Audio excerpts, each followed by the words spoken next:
Homeward bound, the keys of heaven, January 9th. And I will give you the keys of the kingdom of heaven. Matthew chapter 16 verse 19.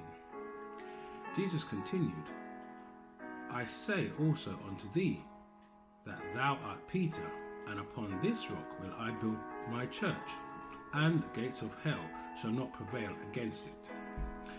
Matthew chapter 16 verse 18. The word Peter signifies a stone, a rolling stone. Peter was not the rock upon which the church was founded. The gates of hell did prevail against him when he denied his Lord with cursing and swearing. The church was built upon one against whom the gates of hell could not prevail. Upon this rock, said Jesus, I will build my church. In the presence of God and all the heavenly intelligences, in the presence of the unseen armies of hell, Christ founded his church upon the living rock. That rock is himself. His own body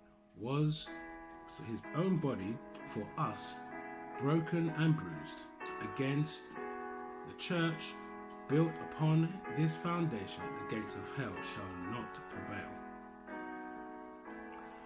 How feeble the church appears when Christ spoke these words. There was only a handful of believers against whom all the powers of demons and evil men would be directed.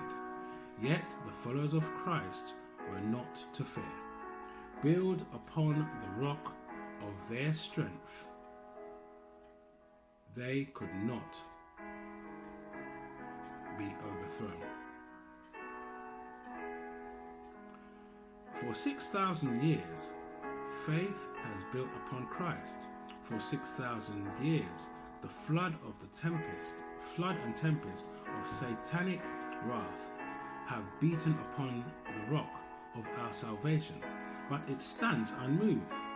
Peter had expressed the truth which is the foundation of the church's faith, and Jesus now honored him as the representative of the whole body of believers.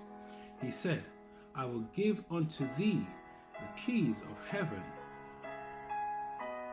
the keys of the kingdom of heaven, and whatsoever thou shalt bind on earth shall be bound in heaven, and whatsoever thou shalt loose on earth shall be loosed in heaven. Verse 19.